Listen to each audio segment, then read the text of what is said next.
is going on, Washington fans? Welcome back to We Hail. We are talking about Samuel Howell today. Now, my personal opinion, this is JD opinion. My opinion here is I think Sam Howell is our guy.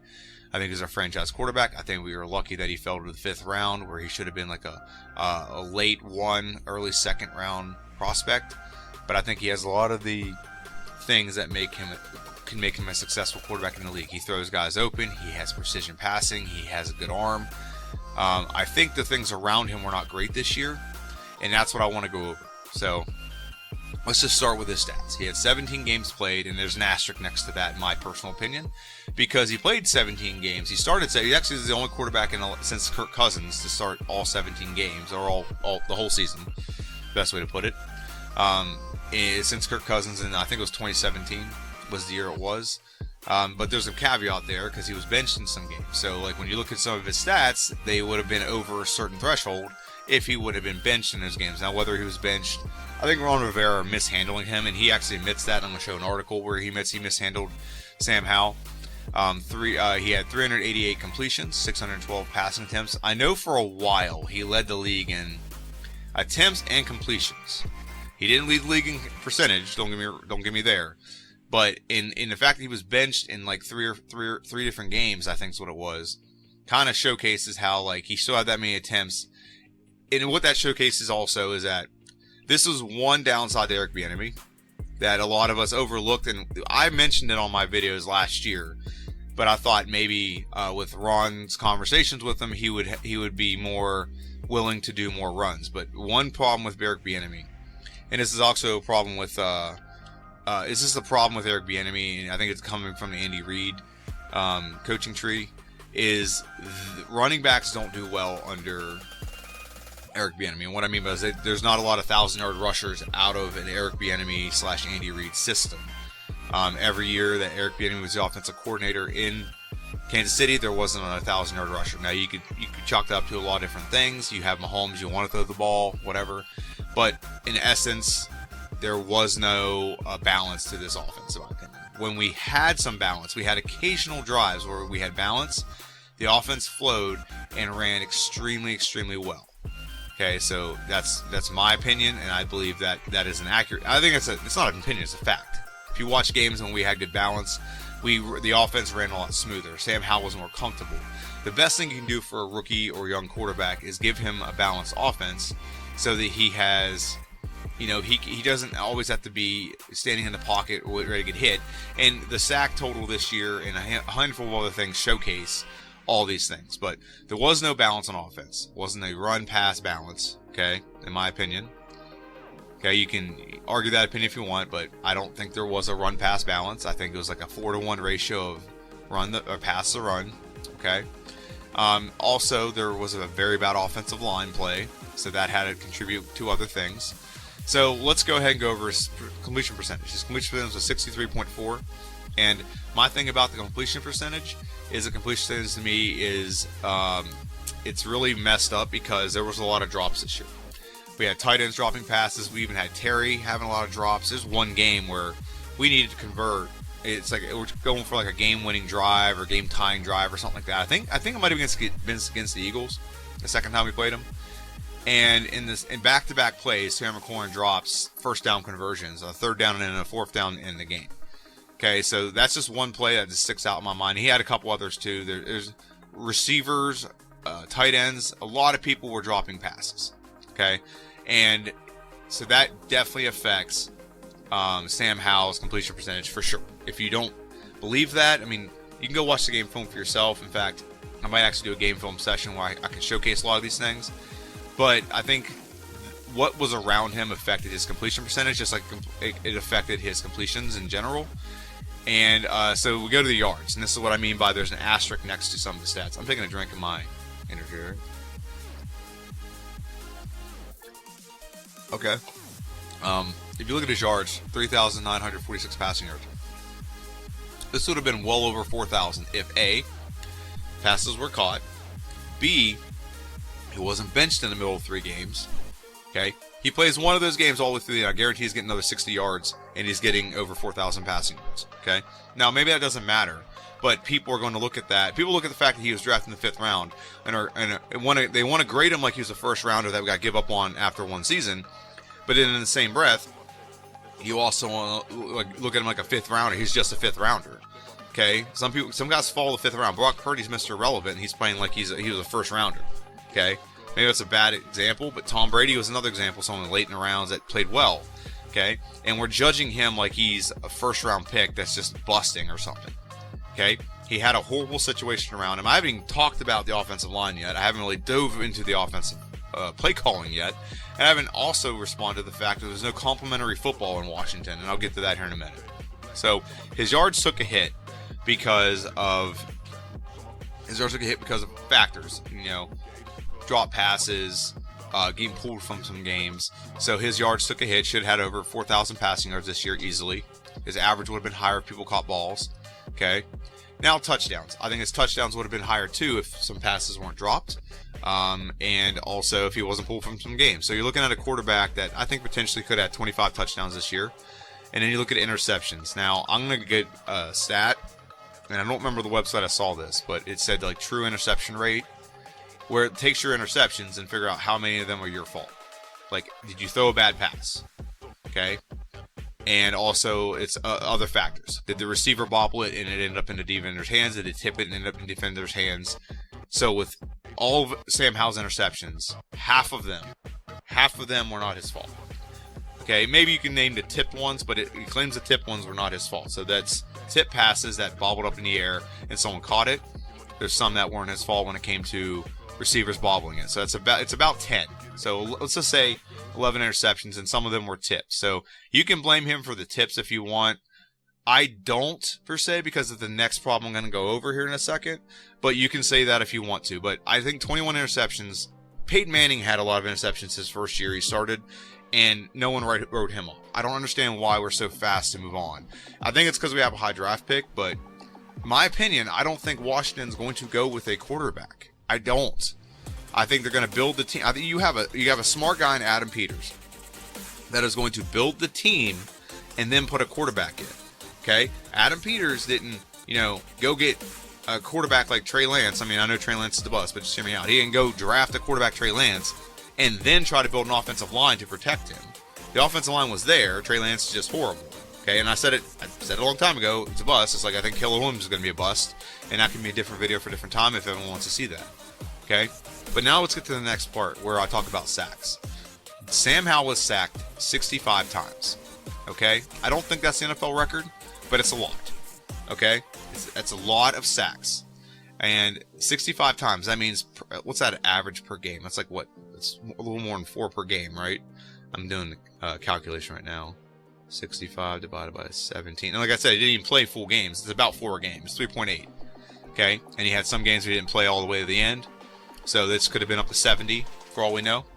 Okay? So Sam Howell got sacked a lot. So that means a couple factors are in there. And one, he got sacked a lot, which means the offensive line stunk.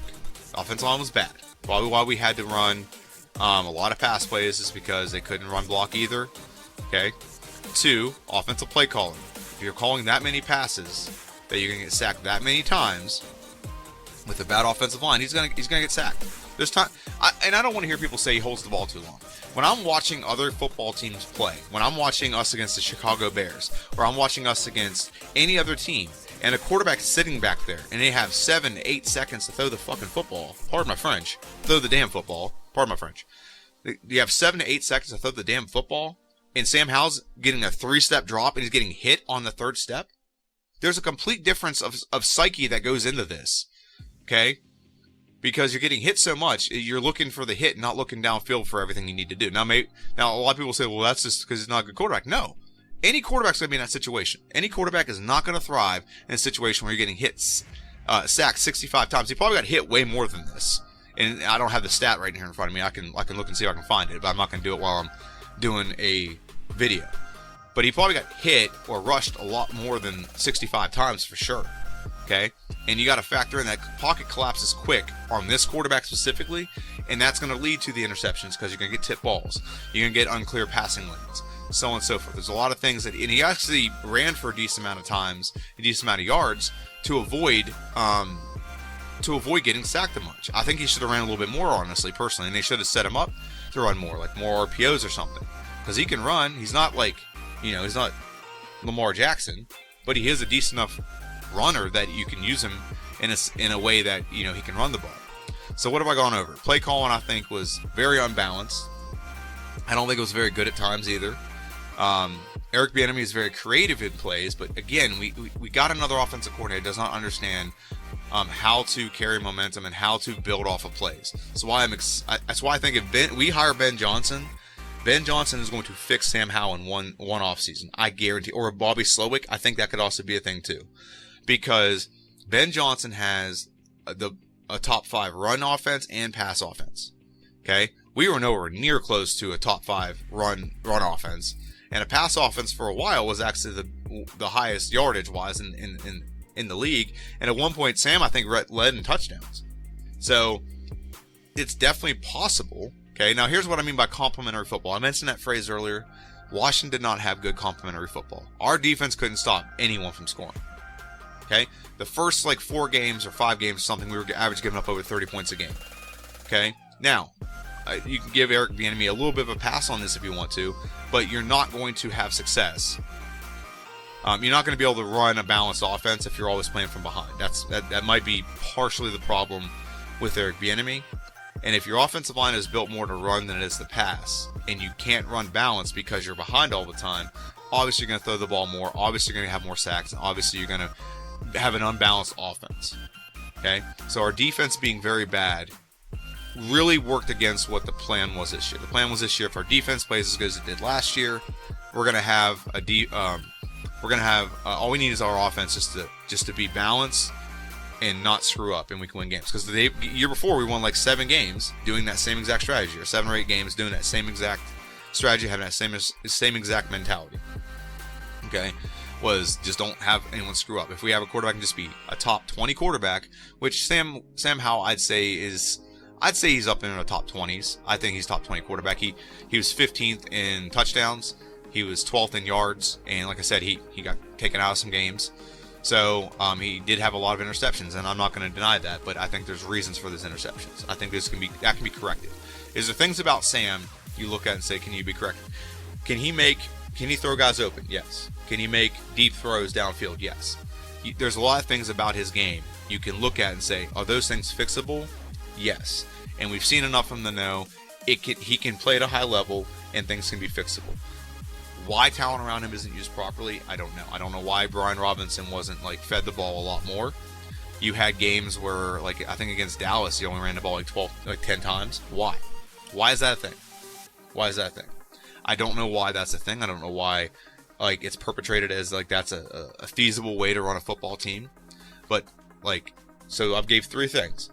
One is play calling, which that can snowball off the other 2 things. Because I don't think Eric Bieniemy is a horrible play caller.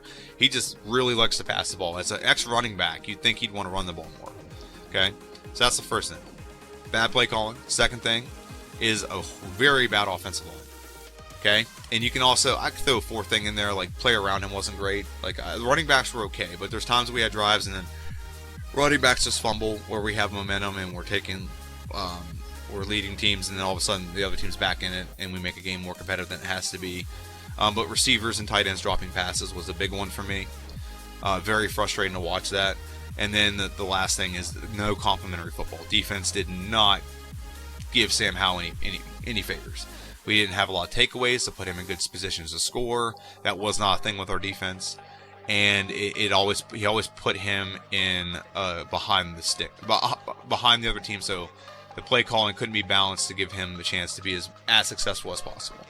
So that's my opinion on that. So I don't think Washington is going to take a quarterback in this draft. I think Ben Johnson will come over. He's going to look at Sam Howell. He's going to look at his body of work. He's going to have conversations with him. He's going to see that Sam Howell's an intelligent football player. And he's going to say, okay, I think I can fix you. We're going to hold off on drafting a quarterback this year. Okay. Now, I also want to show this article that came up. It says Ron Rivera regrets his handling of Sam Howell. And he's admitting that he didn't handle it correctly. So I'm just going to take the quote. I'm not going to go dive into massive detail on this, okay? But I took Sam. He says I took a big gamble. I put a lot on Sam, and I probably shouldn't have put as much pressure on him. And I think that was probably one of the mistakes I made this year. He didn't deserve to have all that put on him. He's a good young quarterback. He has some talent and some ability, and I think that's something I should have backed off on. I should have kept emphasizing he was going to be the guy that got the first opportunity. Just phrasing it that way would have taken a lot of pressure off him. Just kind of that he hadn't been anointed. So I think Ron, he never gave him certainty. That's the one thing. I don't think Sam played with uncertainty. I don't think that's the problem. I think the problem was other things. I think the problem was the things I mentioned. Things around him weren't great, and that's not going to help any quarterback. Now, we're going to have a really bad scenario this year where, again, in 4 years, our quarterbacks had learned 4 different offenses. He had his offense with, here's my thumb, okay. Offense with, in college. He has offense with Scott Turner, offense with Eric Bieniemy. Now he's going to have another offense with whoever the coach is, whether it's Ben Johnson or Bobby Slowick, one of those two. So, he's got to have a lot to learn. Maybe they adapt the offense to what he already knows. That's possible. So I hope they do that. And with all that being said about Sam Howell, we're going to go ahead and do a mock draft. Now, I've used different engines before. If you saw my last video, I used a different draft engine. For some reason, it's not working, so I'm going to use this one, Draft Buzz, which does allow trade backs. And I'm going to go warp speed here, and we're going to do that. So I'm going to go ahead and do that. We're going to draft as Washington as usual. I'm not doing any of those. Okay, go ahead. And we're going to start the draft. So my philosophy on drafting, if you never watched any of my videos, is I think Washington should trade back as much as humanly possible. I think, for example, this right here is a perfect trade back scenario. We trade back 2 spots, we can get a better player at the position we have. We get the player we want, plus we accumulate some draft capital. Okay, so they traded up. I don't know if they took a quarterback or not, but we are on the clock again. And this is exactly why I want to do that, because I think Joe Alt, who's the best offensive tackle, which could be our left tackle, would probably be the best option I think Washington could take. Arizona taking a receiver makes sense. I don't know why the Patriots would take a receiver. I think it makes more sense that they take a quarterback. That's just me. But I'm not taking a quarterback, obviously. I've already mentioned as to why I'm not doing that, so I'm going to draft Joe Alt, offensive tackle. He will be our starting left tackle all day. So now I have a late pick in the first, and I have 2 options. I have Arizona wants to trade again, and they want to give me, I don't need either one of those players, so I'm going to reject all, and I'm just going to use my draft pick. It's a 26th pick in the draft. So we can use this for a couple things. We can get, I think Washington should use this. If I was a GM, I would get 1 more offensive tackle, and now we have our both offensive tackles to protect our quarterback. Now we do need an interior guard. I mean, Chris Paul is the one we have that might be decent going forward. Jadique Charles isn't it. I'm sorry, he's not. So going forward, I think possibly we need to be looking for different options there. So right now I'm trying to see what we're looking for, and I'm going to just reject all these. I don't need that pick. I have three picks pretty close to each other here. So now Washington has the offensive tackles solidified. We don't need another offensive tackle. If we wanted to, we could have taken another position and gotten something else and then gotten offensive tackle here, but we don't need to. What we need to do now is get a defensive end and a linebacker. Okay? So defensive end, the top one right here, the best available, Ohio State. Let's go with it. Okay? In the next pick, we don't need a receiver, and we're going to look and see if there's any options for people. They just want to give us a bunch of picks for next year. Nope. No desire to do that. Reject all. So we just drafted a defensive end. Now we need to draft a linebacker. We could go receiver here if we want to, but receiver's not as dire a need as getting our defense shored up. So we're going to go for, I know he's not the highest, best available, but I think Chris Broswell from Alabama would be a fantastic pick at this point. You can also go defensive end, but we need a linebacker. And Chris Broswell, SEC linebacker, good speed, go for him. So far we've got 2 offensive tackles, a defensive end, and a linebacker. Now what else does Washington need? I think Washington at this point may go tight end. I don't know if there's a tight end available, at least the one I want. So let's look at tight end and see where the next tight end is. So the next tight end is going to be at pick number 40, or he's ranked number 47 on the big board. I think Washington, like I said, is needing a tight end. We could go, like I said, could go wide receiver. There's a rumor out there we might trade Jonathan Allen or Deron Payne or something. So we could go defensive end here. Defensive tackle here. Leonard Taylor III is possible. There's a receiver eligible here. But I think Washington is going to have to go with the tight end. And I think with the coach we're getting, he's going to want a good tight end. I think we're cutting Logan Thomas. I've said that in the previous video. If you see something here, this is just my headset for work. This is like lights bouncing off of it. So I'm going to reach a little bit. I know it's a little bit of a reach, but we're going to go for tight end, Rivera Sanders. Okay, so now we have definitely solidified ourselves as the must-have positions are pretty much done, in my opinion. I think we've grabbed every position that we need to, and now we can just start grabbing some luxury picks. Okay, so right now we have 6 more picks. What do we need? Well, let's look at this. We have 2 offensive tackles, so we're good on tackles. We could probably get by not getting a guard and maybe getting one in free agency. Okay, so we maybe not have to do that. Defensive end, we got one, and we're going to play. I think we're going to start KJ Henry at defensive end, and we can get him to pair opposite of him. So that's going to solidify our defensive line. We have Jamin Davis, we have Jabril Cox, we have no one else really of note at the linebacker position. So Chris Broswell will do pretty well. And then we have a tight end. We still have tight end John Bates. We still have Cole Turner. And this will give us another tight end because, like I said, I think we'll cut Logan Thomas and save like $8 million. So that's going to add to our cap space. So what do we need now? Well, wide receiver is definitely a possibility. You can never get too many linebackers. You could probably get a defensive back to replace Kendall Fuller if you want to go that route. But anything here, we're just adding depth. And I don't think we need depth at the defensive line right now, unless we trade John Allen. But right now we have John Allen, Deron Payne, Ridgeway, Fedarian Mathis. Now, if you don't think Fedarian Mathis is going to make it through another season, that's a different question. But there's 4 right there, and we could probably get something late. And we've had other guys we've had throughout the season, so I don't think defensive tackle is where it's at. I think defensive end we're good, and we have depth at defensive end.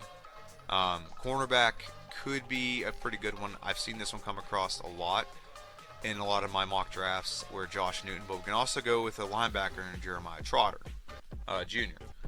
So I think there's options there, but I think we would go corner here. Corner would be, we would need that to help solidify position. So we've got some pretty good balance of offense and defense. Okay, I think now we would go the route of getting a receiver. Nothing else is dire. We could possibly get a quarterback late as like a backup. That way we don't have to hire a veteran. They're probably not going to want a QB controversy where people are going to complain like, oh, Jacoby Brissett did this when he was in. So they would avoid that. I think you're looking at potentially getting a receiver here. Ricky Purcell. Let's look at his profile. I don't know much about this guy. 6'1". He's a good possession receiver. He's got pretty good 40. All right. So I think that'd be the route we go. We go with the receiver here. Now, we could also get a running back. We are going to lose Antonio Gibson to free agency, unless we resign him, but I doubt we will. So there's a decent amount of guys we can add in here. I don't want another receiver. I think we've got plenty of offense here. I'd like to get, I mean, we have plenty of offensive stuff here, but maybe defensive linebacker or something. But this is where all the, there's an interior guard. What pick do we have? We're at 102. Should we reach for a guard here? Or get a running back? Do we have another pick? I'm going to get a guard at 141. I think what we'll do is we'll get a running back here, a dynamic running back. Let's go for Edwards. Kind of like Allen. I know that name. I'm gonna go with Edwards. And we're gonna blitz to our next pick. And ooh, Kyle Allen. No, I'm good. What's the next one? Nope. Reject all. Okay. So now we're going to look for interior line or maybe linebacker if we can't get a decent one. Offensive guard, right there. Boom. Drafted an offensive guard. Now we're in later rounds, so there's no guarantee these guys will be, good players for us. Now, round pick 31, round 30, Mr. Relevant, huh? Nope, I'm good. Okay. So now we're just at the point where we just got to take best available. So if we want to stack up on cornerbacks, you can. You want to stack up on wide receivers, you can. It's definitely possible to do all this. And you can get a quarterback, you can get an offensive tackle, you can get a linebacker here. What pick are we on? Pick 181. Right on par with where we need to be. Let's see here. Let's just go ahead and take the quarterback here. It's a late round quarterback. It won't create competition for Sam Howell. At least in my opinion, it won't. And at this point, we're just going to add depth to some positions we need depth at. So here's all the picks we have. All right, so we're going to go ahead and go with, I'm going to go ahead and go with linebacker.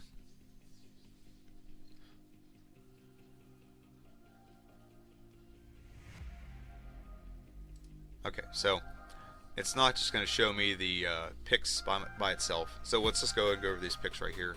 Let me just zoom in a little bit. Boom, boom, boom. Okay, so we're going to start off with first Joe Alt, left tackle. Right tackle, Police Fuaga. Okay, now a lot of this came from because we had some trade downs. We traded down, so we still got the guy we wanted. That's why this is like an ideal draft scenario for me. We got Joe Alt. We got offensive tackles solidified. Okay, then we got defensive end, replacing Young and Sweat. So we got good options there. Okay, next one, which I'll get that right up there. Chris Braswell, a linebacker option. He could play outside linebacker. We need some speed on the outside linebacker. Okay, we got a good tight end option. Jatavian, Sanders. Good tight end option. Is going to replace. It's going to be a better version of Logan Thomas. Okay, Josh Newton will be a cornerback that I don't know if he'll replace Kendall Fuller, but someone's going to replace Kendall Fuller, so this will replace the backup for sure. Hell, maybe he does play, but that's an option. Then you got Ricky Parasol, wide receiver from Florida. It's going to be a good mix and not really going to replace Curtis Samuels, but he could be a pretty good replacement. They'll probably already have that on the roster, honestly, a replacement for Curtis Samuel. Donovan Edwards just be in the mix. We have good running backs, so running back wasn't really a need, but get a decent one so you can replace the production of Antonio Gibson. I think they go all in on just giving Robinson the ball more. Alright, so now we go on to Javion Cohen, offensive guard from Florida. 5th rounder, so you don't know that might be a developmental thing. Sam Hartman, so both our quarterbacks will be named Sam. That's cool. No, he's just like a backup, and he would be developed in the wings for a future trade, or maybe he steps in if Sam Howell doesn't have a good season. Jordan McGee, he's a linebacker, and then next year Washington has their draft picks next year, so I'm not going to get too much into that. But we do get a linebacker in the 7th round, so that solidifies a lot of the things that Washington needs. And I think anything we don't get in the draft, we'll get with free agency, and I think that's the goal and that's the strategy here. So. Yeah, I think that's it. I think that's what Washington's going to do. I think a draft like that would be ideal. We get all the positions we need met. And with Jordan Peterson being able to have the wherewithal to be able to find guys in later rounds, I think that's what you're going to find out of the picks. You're going to find your tight end. You're going to find your starting left guard. You're going to find a linebacker, defensive end that can play in the rotation and be successful. A wide receiver you can get in the late 3rd and be useful. So I think you're going to get that with Jordan Peterson. A lot of mock drafts will be coming because I'm going to use more engines. The draft engines do matter because some draft engines value other positions over others. So keep that in mind. But that's my video. I want to thank everyone for watching. This has been We Hail. And we hail to the Commanders. We hail to the Redskins. We hail to whatever name they're going to be. Not the Washington football team. I hated that name. I hate the Commanders slightly less than I hate the Washington football team. But that is my mock draft. Let me know what you think in the comment section down below. Have a good one, and I'll see you guys next time.